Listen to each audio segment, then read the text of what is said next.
नमस्कार दोस्तों, PSC TRE 4 जिनका 6 to 8 की तैयारियां चल रही है उन लोगों के लिए मैं 40 नंबर का प्रैक्टिस सेट लाया हूं।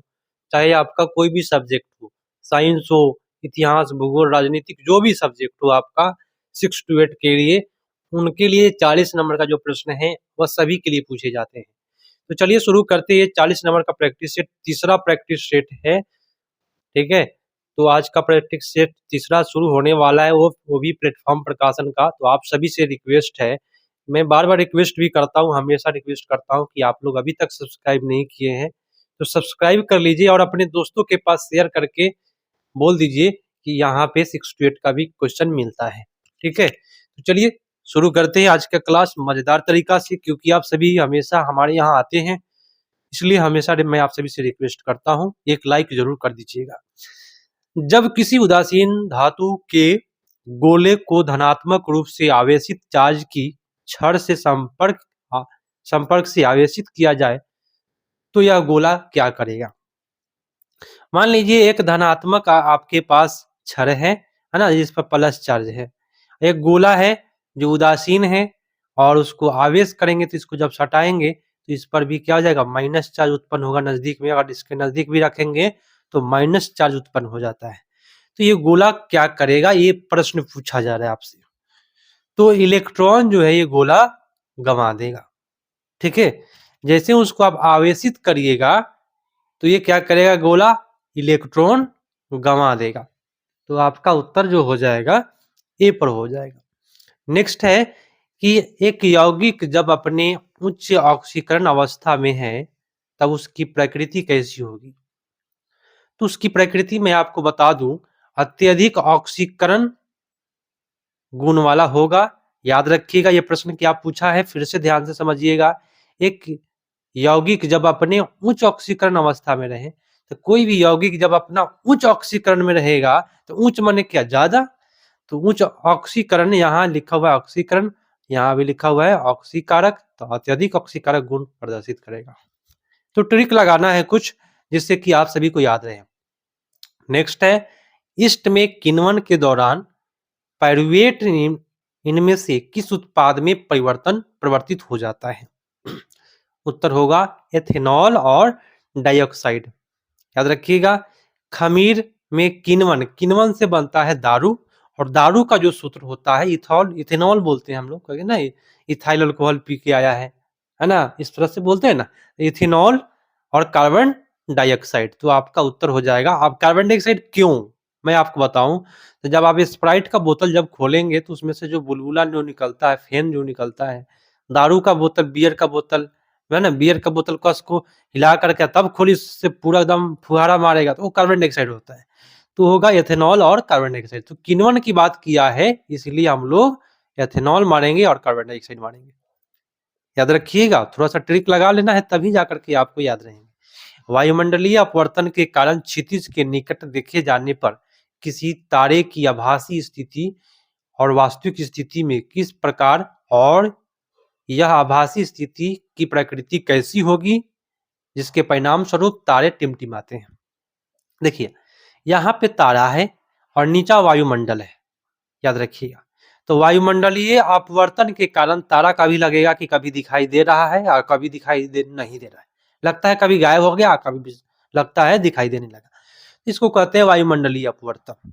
तो यहाँ पे क्या करना है, यहाँ जो ऑप्शन करना है, ऊंची बदलती रहती है ना, ऊंचाई जो है उसका क्या होता है, बदलते रहता है। क्या चीज का, तो वायुमंडलीय अपवर्तन के कारण क्षितिज के निकट देखे जाने पर किसी तारे की आभासी, उसकी वास्तविक स्थिति किस प्रकार से, आभासी प्रकृति कैसी होगी। तो उसकी ऊंचाई जो है वह बदलते रहता है। कोई भी तारा है कभी लगेगा नीचा है, कभी लगेगा ऊपर है। तो क्यों होता है, तो इसमें पूछा नहीं है क्यों होता है, उसका जवाब भी नहीं है इसमें। वायुमंडलीय अपवर्तन के कारण होता है। तो ऊंची जो है बदलती रहती है। यहाँ आपका उत्तर 34 का सी होगा। नेक्स्ट है, जीवाश्म ईंधन कोयला और पेट्रोलियम किस प्रकार के ईंधन है। कोयला पेट्रोलियम जो है वह किस प्रकार के ईंधन है पूछा जा रहा है। तो ये जो हो जाएगा समाप्य और गैर न्यूनीकरणीय है। कोयला और पेट्रोलियम जो है वो क्या है, समाप्त होने वाला है। बोले तो समाप्त हो जाएगा, और ये जो है गैर निम्नीकरणीय संसाधन है। ठीक है, तो आपका उत्तर यहाँ पे बी पर जाएगा। चलिए नेक्स्ट प्रश्न को करते हैं। कहता है फ्लेमिंग के बाएं हाथ के नियम में अंगूठा, तर्जनी और मध्यमा किस प्रकार निरूपित करते हैं। तो फ्लेमिंग का बाएं हाथ का नियम जो होता है वह 10th क्लास में पढ़ी होगा। अंगूठा, तर्जनी और मध्यमा जो उंगली होता है इस प्रकार से बनता है। मैं आपको बना दूं, इस प्रकार से उंगलियां बनता है। ये जो है उंगलियां, 3 उंगलियां, अंगूठा, तर्जनी और मध्यमा, ये तीनों उंगलियां क्या चीज को बताता है, आपको बताना है। उत्तर होगा अंगूठा जो होता है वो बल को बताता है। ये जो अंगूठा है वो बल को बताता है, और ये जो तर्जनी है ये चुंबकीय क्षेत्र की दिशा को, और मध्यमा जो उंगली है वह धारा की दिशा को बताता है। तो उत्तर आपका सी पर जाएगा। निम्नलिखित में कौन सा भाग सुनिश्चित करता है कि श्वसन के दौरान वायु मार्ग बंद न हो सके। माने जब सांस ले उस समय में वायु मार्ग बंद नहीं हो, तो यहाँ आपका उत्तर होगा उपास्थि वलय। ठीक है, उत्तर सी पर जाएगा। आइए नेक्स्ट प्रश्न करते हैं। आप सभी एक लाइक जरूर कर दीजिएगा। यहाँ न्यूमेरिकल टाइप प्रश्न है दोस्तों। 30 सेंटीमीटर फोकस दूरी का अवतल लेंस 7 सेंटीमीटर दूरी पर रखी वस्तु का प्रतिबिंब निर्मित करता है, तो प्रतिबिंब की प्रकृति कैसी होगी। तो अवतल लेंस है, तो प्रतिबिंब की जो है प्रकृति किस प्रकार का होगा ये आप सभी को बताना है। तो देखिए, आप अगर शॉर्टकट मारेंगे और बनाएंगे तो आपको इस सूत्र पर बनाना होगा 1/f बराबर 1/v माइनस 1/u। तो आपका निश्चित तौर पर उत्तर जो हो जाएगा 20 सेंटीमीटर आभासी और सीधा बनेगा। आप सभी बनाएंगे तो निश्चित तौर पर आएगा। डिस्प्ले मेरा छोटा जिसकी वजह से नहीं बनाता हूँ। 30 अप्रैल 2024 को नौसेना प्रमुख एडमिरल आर हरि कुमार के सेवानिवृत्ति होने के बाद उसके स्थान पर भारत का अगला 26वां नौसेना प्रमुख किसे नियुक्त किया गया है। तो ये नियुक्त हुआ है एडमिरल दिनेश कुमार त्रिपाठी को। समझिए, याद रखिएगा, एडमिरल दिनेश कुमार त्रिपाठी। हाल ही में किस देश में माउंट रुआंग में ज्वालामुखी विस्फोट के कारण हजारों लोगों को विस्थापित होना पड़ा, माने एक जगह से दूसरी जगह भागना पड़ा। उत्तर होगा इंडोनेशिया। नेक्स्ट है कि किस सिख गुरु के 4 पुत्रों की शहादत की याद में हर साल 26 दिसंबर को वीर बाल दिवस मनाया जाता है। उत्तर यहाँ आपका होगा गुरु गोविंद सिंह। ठीक है, भारत जीपीटी कार्यक्रम को किस के सहयोग से लॉन्च किया जा रहा है। उत्तर हो जाएगा कौन सा, रिलायंस जियो आईआईटी मुंबई के द्वारा। फ्रेम इंडिया योजना के संचालन के लिए कौन सा भारतीय मंत्रालय जिम्मेदार है।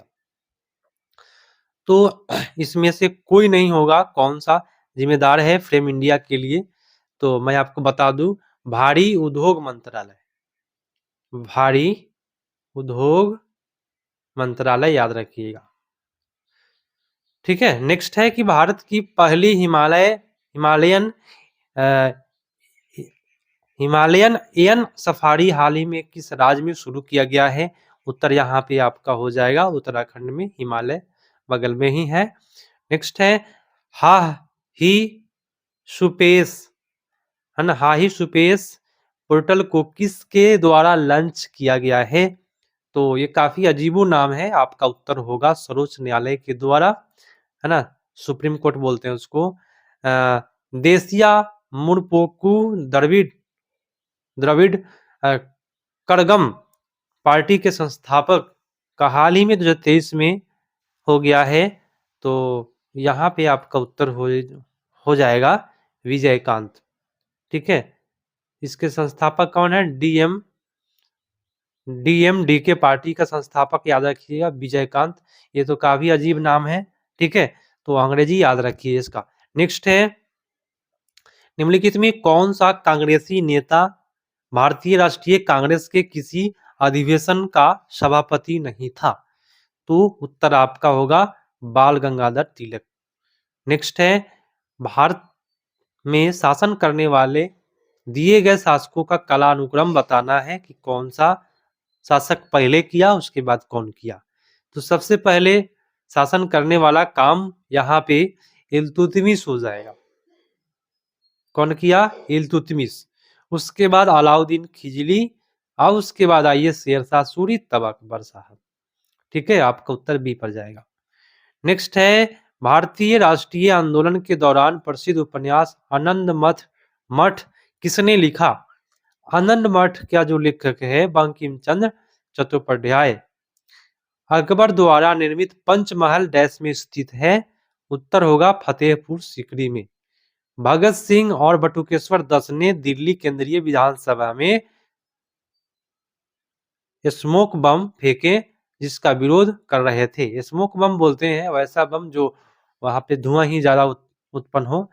तो उसका उत्तर यहाँ पे इसका जो उत्तर होगा वह trade dispute bill and public safety bill है ना। याद रखिएगा इसका प्रश्न का जो ट्रिक है याद रखने का, भगत सिंह और बटुकेश्वर दत्त ने केंद्रीय विधानसभा में जो बम फेंके थे वह पब्लिक सेफ्टी बिल के खिलाफ फेंके थे। ठीक है, इस तरह से आपको याद भी रहेंगे। नेक्स्ट है, भारतीय इतिहास में सन 1756 में घटित हुई काल कोठरी की घटना कहाँ हुई थी? काल कोठरी कोलकाता में हुआ है। साइमन कमीशन ने कितने भारतीय सदस्य थे? साइमन कमीशन में जो 28 में भारत में आया था, 27 में बना था, तो कितने भारतीय सदस्य थे? तो उसमें आपका एक भी नहीं था, जिसकी वजह से विरोध हुआ था।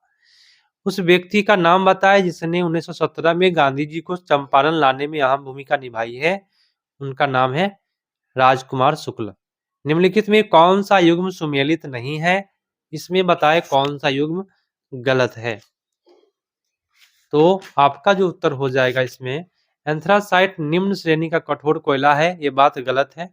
एंथ्रासाइट सबसे बेटर किस्म का कोयला होता है, ये बात गलत है, इसलिए हम लोग इसको करेंगे। ठीक है, आइए नेक्स्ट प्रश्न को करते हैं फटाफट।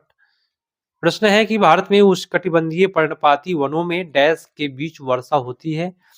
तो उष्णकटिबंधीय पर्णपाती वन में जो बारिश होता है वो 70 से लेकर के 200 सेंटीमीटर तक होता है। और आप सभी से रिक्वेस्ट है कि एक लाइक जरूर कीजिएगा और अपने दोस्तों को भी बोलिए कि आकर के क्लास कर ले, है ना। 40 नंबर का प्रश्न है, टकरा जाए तो कहीं आपका जिंदगी बदल जाएगा। और एक चीज कहना चाहूंगा कि आप 1 to 5 का भी क्लास देखा करें, उसका जीके जीएस जो होता है ना, सबका जीके जीएस है ना बेटर होता है। ठीक है, ये नहीं कि वो 1 to 5 का है तो 6 to 8 में नहीं पूछेगा, ऐसा कुछ नहीं है। डैश नदी मालवा के पठार से होकर बहती है? तो उत्तर होगा बेतवा नदी मालवा के पठार से होकर बहती है। जहां हवा के प्रवाह की दिशा अत्यधिक स्थिर हो उन क्षेत्रों में निर्मित अर्धचंद्राकार बालू के टीले को क्या कहते हैं? अर्धचंद्राकार बालू के टीला को हम कहते हैं बरखान। ठीक है, आपका उत्तर हो जाएगा ए। भूगोल शब्द में इनमें से किसके द्वारा गढ़ा गया था? किसने भूगोल शब्द को दिया? उत्तर होगा इरेटोस्थनीज। नेक्स्ट है, भूपर्पट्टी खनिज के रूप में केवल डैश कार्बन होते हैं?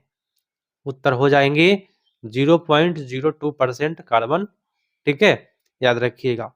इनमें से किस देश के साथ अपनी 4096.70 है ना या 2545.57 मील की सीमा साझा करता है? तो 4096 यहाँ याद रखिएगा, यही चीज से आप पकड़ पाइएगा बांग्लादेश। 4096 बांग्लादेश। हाल ही में बिहार में किस स्थान पर उत्तर भारत का पहला बर्ड रिंगिंग स्टेशन खोला गया? तो उत्तर होगा आपका भागलपुर में। इसके बाद आपका मैथ पूछता है ना, तो मैथ तो मैं नहीं कराता हूँ, 40 नंबर का क्वेश्चन अभी करा रहा हूँ। तो आप सभी से रिक्वेस्ट है कि ये प्रैक्टिस सेट तीसरा था, अपने दोस्तों को जोड़िए, अधिक से अधिक दोस्तों को जोड़िएगा आप सभी। निश्चित तौर पर मैं आपको आगे भी हेल्प करने वाला हूँ, सारे सब्जेक्ट का मैं डालूंगा। और दोस्तों जीके जीएस का कोई लिमिट नहीं होता है, जो भी क्लास डाला जाता है उस सारे क्लास को देखिए, आपका बेटर तैयारियां होगी। मिलते हैं नेक्स्ट अपडेट में, तब तक के लिए धन्यवाद, जय हिंद।